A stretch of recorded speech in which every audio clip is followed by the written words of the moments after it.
धाराशिवमधील सामान्य जनतेचा आवाज म्हणून ज्यांच्याकडे पाहिलं जात आहे ते आदरणीय खासदार ओमराजेजी निंबाळकर यांना विनंती करतो की उपस्थित सभेला आपण संबोधित करावा।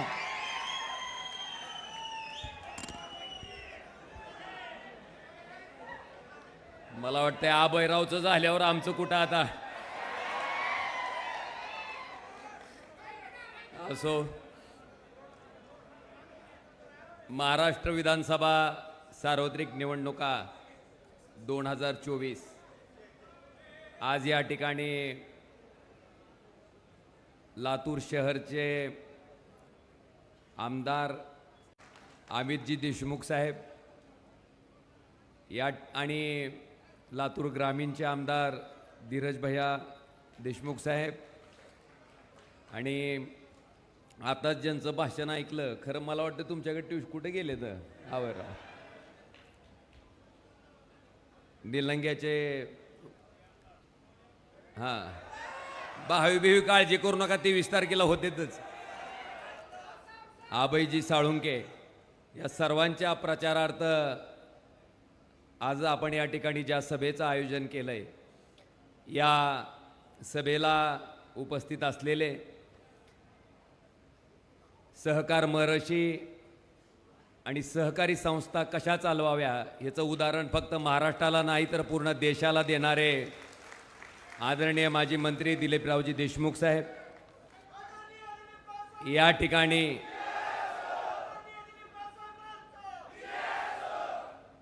मंचावर उपस्थित असलेले राज्यसभेतील आमचे सहकारी इम्रानजी प्रतापगडी साहेब, मंचावर उपस्थित असलेले ज्यांनी धाराशिवचं शासकीय वैद्यकीय महाविद्यालयाचं स्वप्न प्रत्यक्षात उतरवलं असे महाराष्ट्राचे माजी मंत्री सन्माननीय अमित भैया देशमुख साहेब आणि एक आमदार ज्या तडफेनं काम करतात आणि आत्ताच जिल्हा मध्यवर्ती सहकारी बँकेच्या बाबतीत आबाईजी आपल्याकडनं ऐकलं की अतिशय उत्तम पद्धतीनं जिल्हा मध्यवर्ती सहकारी बँक ज्यांनी चालवली आणि जवळपास 100 कोटीचा नफा त्या बँकेला मिळवून दिला आणि शेतकरी अभिमुख त्या ठिकाणी कारभार केला असे लातूर ग्रामीणचे आमदार सन्माननीय धीरज भैया देशमुख साहेब या ठिकाणी मंचावर उपस्थित असलेल्या आदरणीय आई साहेब, वहिनी साहेब, लोकसभेतील माझे सहकारी काळगे साहेब, श्रंगारे साहेब तुम्ही बी आहो, आमचे माजी सहकारी बी आहेत, उल्हासदादा खरं आपलं नाव घेतल्याशिवाय मला वाटते भाषण पूर्ण होऊ शकणार नाही।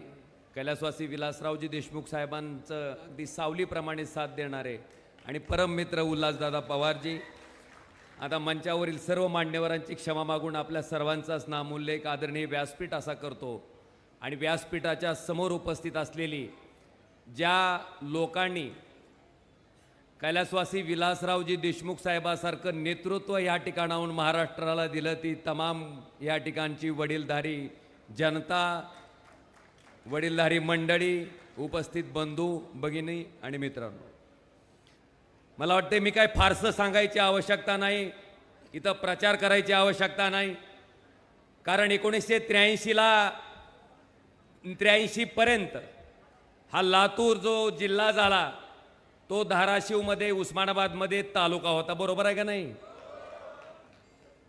83ला लातूरची जिल्ह्याची निर्मिती झाली आणि 83च्या नंतर मला वाटतंय आज धाराशिवकडं आणि लातूरकडं दोन्हीकडं बघितल्याच्या नंतर काय फरक दिसतोय हो?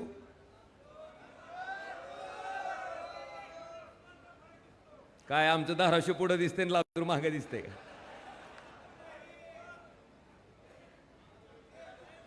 लातूर आमच्या तालुका होता का लातूर जिल्ह्यात धाराशिव तालुका होता अशी अवस्था असावी इतका फरक मला वाटतं लातूर जिल्ह्यात आणि धाराशिव जिल्ह्यात दिसतो आणि तो फरक जर का दिसत असेल तर त्याला कारणीभूत त्या ठिकाणी या जिल्ह्याचं नेतृत्व कैलासवासी विलासरावजी देशमुख साहेब आहेत आणि त्यांचा वारसा समर्थपणे या ठिकाणी चालवणारी सगळी मंडळी मंचावर बसलेली आहेत।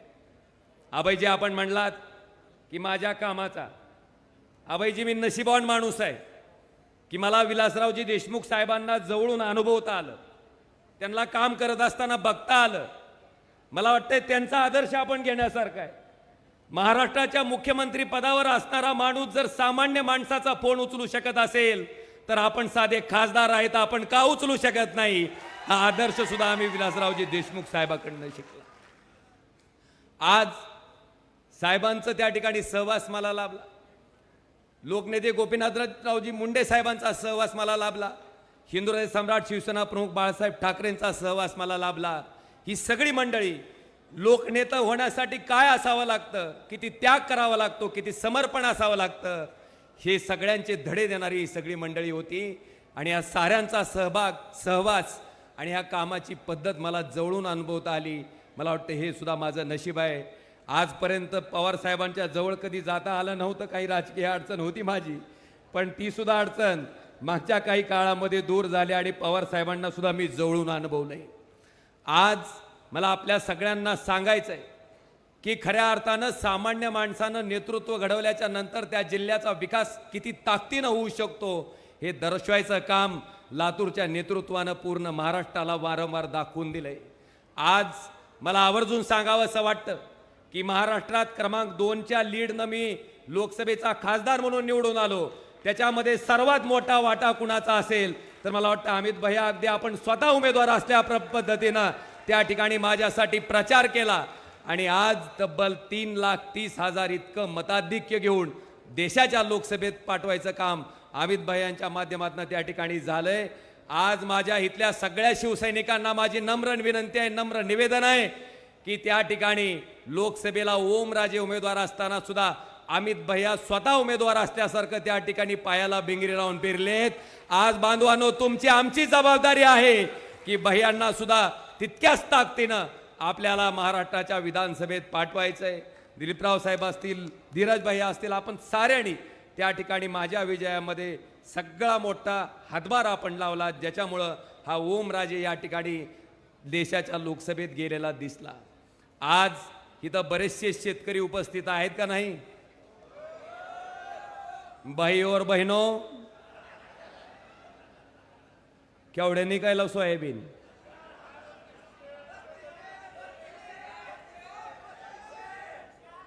भाई और बहनों, 11,000 का सोयाबीन 3200 को बेचने को लाया.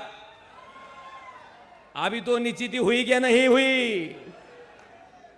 हुई क्या? मला वाटतं आता ह्याचा विचार सामान्य शेत आणि पक्षच आमचा आहे म्हणून सांगायचा. आमचा बी पक्ष फोडला, आमचं चिन्ह बी गेलं निघून. राष्ट्रवादी काँग्रेसची तीच अवस्था झाली, त्यांचंही चिन्ह घेऊन गेले. पण बांधवानो, ह्याच्या पाठीमाग खरा कळीचा सूत्रधार नारद मुनी कोण होता हो? कमळाबाई. कमळाबाई कोण होता? कोण होता?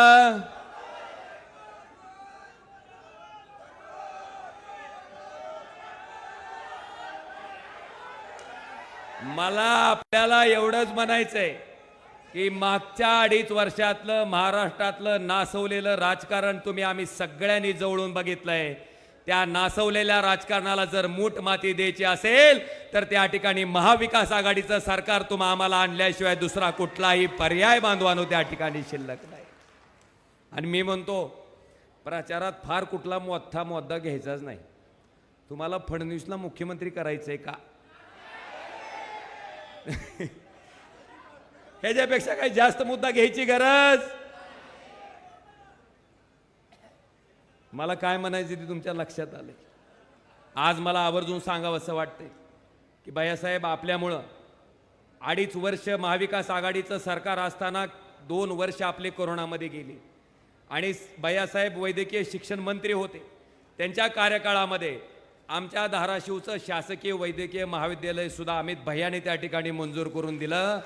आज लाखो लोकांची सोय त्या ठिकाणी त्यांच्या माध्यमातून आमच्या धाराशिव जिल्ह्यातल्या गोरगरीब रुग्णावर उपचार त्या शासकीय वैद्यकीय महाविद्यालयाच्या माध्यमातून केले जातात. आज आपल्या सगळ्यांना नम्र निवेदन आहे की आता उद्याच्या येणाऱ्या 19 तारखेला जे आपल्याला मतदान करायचं आहे, मी असं तपासून बघत असतो अधूनमधून. काय होतंय, सभा जोरात असती, ऐकणारा मन लावून ऐकायला का नाही ते आपण तपासून बघावं लागतंय बोलणाऱ्यानं. म्हणून हटकून म्हणलं मी 19, पण 19 म्हणल्या खाटदिशी उत्तर काय आलं. म्हणजे तुम्ही अतिशय मन लावून ऐकायला लागला हो. अंधभक्तासारखी काय भानगड. म्हणून येणाऱ्या 20 तारखेला आपल्या सगळ्यांना त्या ठिकाणी या आर बैठो, हम आगे बढ़े हैं, अभी तुम बैठो नीचे. अब तुम सिर्फ हमारे पीछे अच्छे से खड़े रहो, तुम इधर मिधर मत जाओ फिर अभी सब. असो, मला भैयासाहेब खरं आपल्या सगळ्याची क्षमा मागायची. खरं तर पूर्ण सभा होईपर्यंत थांबायचं होतं, पण उमरग्याला सुद्धा त्या ठिकाणी तिथल्या उमेदवाराचा फॉर्म भरायचा, त्यामुळे तिथं जाण्याची गडबड आहे. म्हणून आपल्या सगळ्याची क्षमा मागतो आणि आपल्या सगळ्यांना नम्र निवेदन करतो की येणाऱ्या 20 तारखेला आपलं चिन्ह काय, आपलं चिन्ह काय, आपलं चिन्ह काय, हाताचा पंजा. आणि ते एक थोडं राहिलंच तरी बघा असं होते माझं, गडबड झाली की. लाडकी कोणची योजना होती. हा, लाडकी खुर्ची योजना आहे का. 2.5 वर्षापूर्वी तुम्ही मुख्यमंत्री झाले. खरंच तुम्हाला जर बहिणीबद्दल इतकं प्रेम असतं तर मुख्यमंत्र्याच्या खुर्चीवर ज्या पद्धतीनं उद्धव ठाकरे साहेब बसल्या बसल्या त्या ठिकाणी तुम्हाला कर्जमुक्ती द्यायचं काम केलं, तसं ह्यांनी केलं का हो लाडक्या बहिणीच्या बाबतीत. जेव्हा लोकसभेचं रुमनं बकदिशी पाटाडात बसलं की मग ही जागी झाली आणि मग ह्यांना बहीण आठवायला लागली. बांधवानो, बहिणीला 1,500 रुपये द्यायच्या गप्पा करतात, पण दाजीची वाट लावायचं काम ह्या सरकारनं केलंय का नाही. दाजी 11,000चं सोयाबीन 3200 इकू व्याजार आहे आणि आता सुद्धा तेलाचा डबा काय भावात घेता हे तुम्हाला चांगलं माहीत आहे. ह्या सगळ्या बाबीचा विचार करून येणाऱ्या 20 तारखेला आपलं चिन्ह हे हाताचा पंजा आहे. त्या हाताच्या पंजाच्या पुढचं बटन दाबून त्या ठिकाणी लातूरला साजेशा अशा पद्धतीनं महाराष्ट्रात क्रमांक 1 ची लीड मला वाटतंय अमित भैया आणि धीरज भैयांना त्या ठिकाणी द्यायचं काम आपण सगळ्यांनी करावं. आणि साळुंके साहेब, तुम्ही बी काळजी करू नका. इतका तळमळीचा माणूस असल्यावर लोक काय सोडित नाहीत. तुम्हाला लोक अजिबात सोडणार नाहीत. तुम्ही सुद्धा काही काळजी करायचं कारण नाही. इतक्या प्रामाणिकपणे लोकांना जर कामाचं आपण वचन देत असाल तर निश्चितपणे निलंग्यातली जनता सुद्धा तुमच्या पाठीशी खंबीरपणे राहायचं काम करेल. एवढंच या ठिकाणी आपल्या सगळ्यासमोर व्यक्त होतो. आज आपल्या सगळ्यांना येणाऱ्या 20 दिवस आता बिलकुल गाळ राहू नका. ह्या गावातला असेल तर त्याच गावात राहावा. उगाच ह्या गावातल्या माणसानं 10 गावात हिंडण्यापेक्षा आपलं बूथ, आपला गाव, आपल्या गावातला प्रत्येक मतदार त्या ठिकाणी सांभाळायचं काम करा, ही कळकळीची विनंती करतो. आणि भैयांना आणि धीरज भैयांना साजेसं लीड म्हणजे महाराष्ट्रानं बघावं अशा पद्धतीचं लीडनं निवडून आणायचं काम आपण सर्वांनी करावं अशी विनंती करून आपल्या सगळ्यांची रजा घेतो. धन्यवाद. जय हिंद, जय महाराष्ट्र. धन्यवाद खासदार ओमराजे निंबाळकर साहेब. अतिशय आपल्या खुमासदार शैलीमध्ये अतिशय महत्त्वपूर्ण या ठिकाणी आपण भाष्य केलात. आदरणीय विलासरावजी देशमुख साहेब हे उस्मानाबादला मोठा भाऊ समजायचे आणि या मोठ्या भावाला आपल्या राजकारणामध्ये आदरणीय विलासराव देशमुख साहेबांनी कधीच काही कमी पुढं दिलं नाही. अतिशय मोठ्या भावाच्या आणि लहान भावाच्या भूमिकेमध्ये आदरणीय विलासरावजी देशमुख साहेब उस्मानाबादशी राजकारण त्यांनी केलेलं आहे आणि अतिशय सुंदर असं वक्तव्य या ठिकाणी आपण केलात. यानंतर मान्य श्री कुणाल